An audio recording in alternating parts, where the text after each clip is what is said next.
নদীর কাছে থাকতে বকুল ডালে লুকিয়ে থেকে পাখির মতো ডাকতে সবাই যখন ঘুমিয়ে পড়ে কর্ণফুলীর কোলটায় দুধ ভরা ওই চাঁদের বাটি ফেরেশতারা উল্টায় তখন কেবল ভাবতে থাকি কেমন করে উড়ব কেমন করে শহর ছেড়ে সবুজ গায়ে ঘুরব তোমরা যখন শিখছো পড়া মানুষ হওয়ার জন্য আমি না হয় পাখি হব পাখির মতো বন্য। ধন্যবাদ।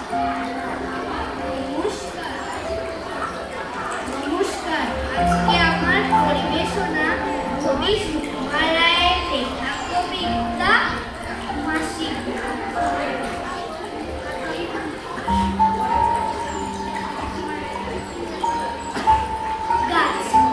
গাছের গোড়ায় গর্ত করে ব্যাঙ বেঁধেছেন বাসা বনের সুখে গাল ফুলিয়ে গান ধরেছেন খাসা রাজার হাতি হাওদা পিঠে হেলে দুলে আসে বাপরে বলে ব্যাঙ বাবাজি গর্তে ঢোকেন ক্লাসে রাজার হাতি জাজ ভারী হাজার রকম চাল হঠাৎ রেখে মতাম করে ভাঙলো গাছের ডাল গাছের মাথায় চড়াই পাখি অবাক হয়ে কয় বাসরে বাস হাতির গায়ে এমন জড়ো হয় মুখ বাড়িয়ে ব্যাঙ বলে ভাই তাই তো তোরে বলি আমরা অর্থাৎ চার পেয়েরা এমনি ভাবেই চলি।